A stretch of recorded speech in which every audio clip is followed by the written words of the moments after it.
ഒരു one day എവിടെയെങ്കിലുമൊക്കെ പോയിട്ടേ തിരികെ നമ്മൾ വീട്ടിലെത്തുമ്പോൾ എന്തെങ്കിലും മധുരമുള്ളത് കഴിക്കാൻ നമുക്ക് ഭയങ്കര കൊതിയായിരിക്കുമല്ലോ. എനിക്ക് അങ്ങനെയാണ് കേട്ടോ. അപ്പോൾ അങ്ങനെ കൊതി തോന്നിയപ്പോൾ ഞാൻ ഉണ്ടാക്കിയതായിരുന്നു ഈ ഒരു ബനാന കേക്ക്. വളരെ പെട്ടെന്ന് ഉണ്ടാക്കാൻ പറ്റുന്ന ഒരു കേക്കാണ്. അപ്പോൾ അതിന് വേണ്ടി ഞാൻ 3 റോബസ്റ്റ പഴം നന്നായിട്ട് ഉടച്ചെടുത്തിട്ടുണ്ട്. അതിലേക്ക് ശർക്കരയാണ് ചേർത്തിരിക്കുന്നത്. നമ്മുടെ മധുരത്തിന് ആവശ്യത്തിനുള്ള ശർക്കര ചേർക്കാം.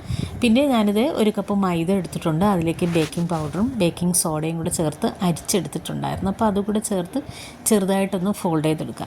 ഈ ഒരു കേക്കില്ലേ നമുക്ക് ചായക്ക് കഴിക്കാം, പക്ഷേ ഇത് പിറ്റേന്ന് കഴിക്കുമ്പോഴാണ് ഭയങ്കര ടേസ്റ്റ് കേട്ടോ. അപ്പം പെട്ടെന്ന് ഫിനിഷ് ചെയ്യാതെ കുറച്ച് പിറ്റേ ദിവസം എടുക്കാൻ വേണ്ടി മാറ്റി വെക്കുക കേട്ടോ. ഭയങ്കര ടേസ്റ്റാണ്.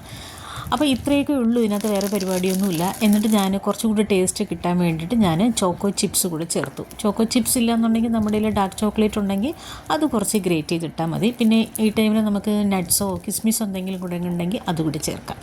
എന്നിട്ട് ദേ ഒരു ബേക്കിംഗ് ട്രെയിൽ ഒഴിച്ചിട്ട് ഞാൻ അത് ബേക്ക് ചെയ്തെടുത്തു. അടിപൊളി മണം കേട്ടോ, നല്ല ടേസ്റ്റുള്ള കേക്കാണ്. ഒരു ഭംഗിക്ക് വേണ്ടി മേളിലൊന്ന് ഗീ ഒന്ന് തേച്ച് കൊടുത്തു, ഒരു ഭംഗി കാണാനൊരു രസത്തിന് വേണ്ടിയിട്ട് മാത്രം. ഭയങ്കര ടേസ്റ്റായിട്ടുള്ള കേക്കാണ് ഇത്. തീർച്ചയായിട്ടും നിങ്ങളിത് ട്രൈ ചെയ്ത് നോക്കണം കേട്ടോ. ഇതേ കണ്ടില്ല, നല്ല മോയ്സ്ചറായിട്ടുള്ള നല്ല കേക്ക് കേട്ടോ.